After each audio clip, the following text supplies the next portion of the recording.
Well, good evening and welcome to Tucker Carlson tonight. White House senior policy advisor Stephen Miller is on the set tonight. He was at Camp David over the weekend as the president and several top congressional Republicans hashed out their priorities on immigration and welfare reform. Miller then appeared on CNN yesterday to discuss all of this, but the conversation quickly went off the rails over Michael Wolff's new book. CNN pulled the plug on the interview.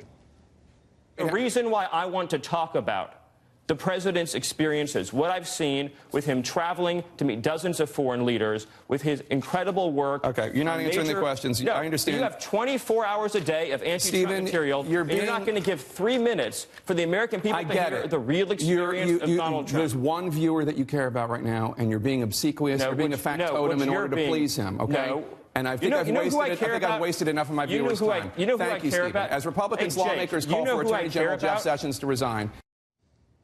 Well, that got pretty intense, and it continued during the commercial break. We know that because someone at CNN leaked a transcript of Miller's post-interview remarks. They were apparently on tape. It was all done in an effort to embarrass him, apparently. Stephen Miller joins us tonight.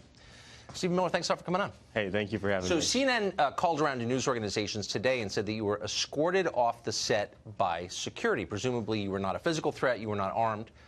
My question is, they felt you were a threat.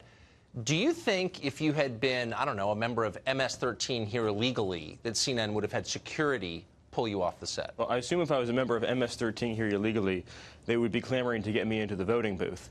But I think that, that like many things CNN says, the latest story has the most important virtue of all CNN stories of being not true. Well, here's what we know is true, and here's what was striking to me about the whole thing. So there was a video apparently taken without your knowledge of you on the set after the segment ended, during the commercial break, and someone, apparently from CNN, I don't know who else would have access to it, leaked that to other news organizations. What do you make of that? Well, it's just another example of CNN's very low journalistic standards. But I was glad to have people hear what I said on camera and off camera, which is that CNN has been extraordinarily biased, extraordinarily unfair to the president, and is not giving their information, their viewers honest information. So you wanted to talk about immigration, and the DACA debate is obviously the focus of a lot of energy in the Congress right now. The priorities for the administration, you have said, are ending chain migration, financing a border wall, and ending the diversity lottery. Of those three, what would you say is the most important priority from your point of view? Well, look, we need them all because the reality is that anything you do on DACA is going to have some predictable consequences, right? You're going to have an increase in new illegal immigration, so you need to have a wall, you need to close the enforcement loopholes. And then you're also going to have an increase in the overall number of people coming into the country, and that's why you have to deal with chain migration, you have to deal with the visa lottery. And these are crucial reforms to make the system work for Americans. You know, Donald Trump has a very radical idea, and that's that when we make changes to our immigration laws, the group we should be most concerned about are everyday, hardworking Americans, the citizens who make this country run, who obey the laws, follow the rules, pay their taxes, show up and vote. The people who are loyal to this country, and Donald Trump is saying our country should be loyal to them in return. So Democrats argue back that ending chain migration and ending the diversity lottery would prevent a lot of people, decent people, from coming to this country. What's their argument against financing a border wall? Why do you think they oppose that? Well, as you know, I mean, they all voted for a border barrier, a hard physical border barrier back in 2006, the Secure Fence Act. Joe Biden voted for it, Barack Obama voted for it, Hillary Clinton voted for it, et cetera. So that's it's just a new position they apparently have, that they're opposed to any form of border security. What animates it? Like, why is that an absolute sticking point for Democrats? A bunch of them have said, including in leadership, we're not supporting anything that includes financing a border wall. Why? What's their objection to that? If Democrats oppose a border wall, they're just saying they want continued, unending illegal immigration. But let me deal with your other question, too.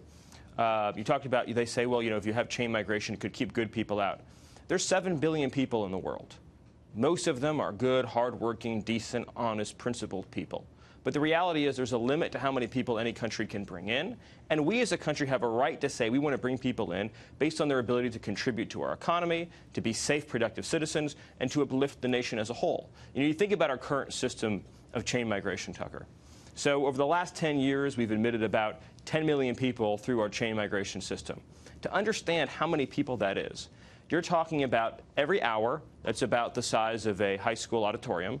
Every day, it's the size of a large high school. Every week, a small city. Every month, a medium to average-sized city. And every year, a very large city, a city the size of Washington, D.C., or almost to San Francisco, every single year, just through chain migration. What's the effect of that on taxpayers? What's the effect of that on wage earners? What's the effect of that? And that's legal. Right. That's just folks coming in on green cards through chain migration. So what's the, I always ask this question of proponents of immigration, including of illegal immigration. What's the ideal number of immigrants, people from other countries moving here every year? Right, and oftentimes they don't have an answer to that question. Well, what's your answer? I mean, I have my own views on it, but I think the important point is that ending chain migration, as the president has called for, is necessary not just for economic security, but for national security. You saw the recent attempted terrorist attack in New York. The individual who came here was brought through the chain migration system. Right, they came through a nephew green card. Right. And that's just not a smart way for a country to run its immigration system. So what should be the criteria for entry in the United States? Well, you know, Donald Trump supported the RAISE Act, and it looked at things like, what's your proficiency in the language? What economic skills do you have? Do you have a background in sciences? Do you have a background in engineering? Do you have a background in law or writing? It looked at things like your age. Obviously, you bring in immigrants who are in their 80s or 90s, that's going to have a significant expense on society. So you want folks primarily in their working years. But what about, I mean, we interviewed someone last week who said, well, who will pick the strawberries? I mean, how many immigrants, low-wage, low-skilled immigrants, do we need a year for the ag sector? Well, as you know, only about 1% of the immigrant population of the country works in agriculture. So it's discussed a lot, but it's a very small portion of the overall labor force. The typical job that a lower-skilled immigrant worker might do might be construction work, it might be hospitality work, it might be restaurant work, or it might be not working at all and just going onto the welfare system if there isn't a job for that individual. So if there's no clear economic rationale for our current immigration system, and it doesn't sound like there is one, there's no economist saying we need to bring in this number of low-skilled immigrants, then why does the Democratic Party support our current system and want to liberalize our current system so vehemently? What motivates them? Well, you're asking the right question. But I think in the context of this debate, the question that the president is putting before the American people is, when we have an immigration system, whose needs are we fundamentally trying to serve? The needs of special interests, the needs of politicians, the needs of foreign countries and foreign nationals, and the needs of our own country and our own workers. And so at the end of the day, our hope for a bipartisan deal is that you could have enough Democrats say that, listening to the voters and the voice of the American people, we want a system that serves American workers first.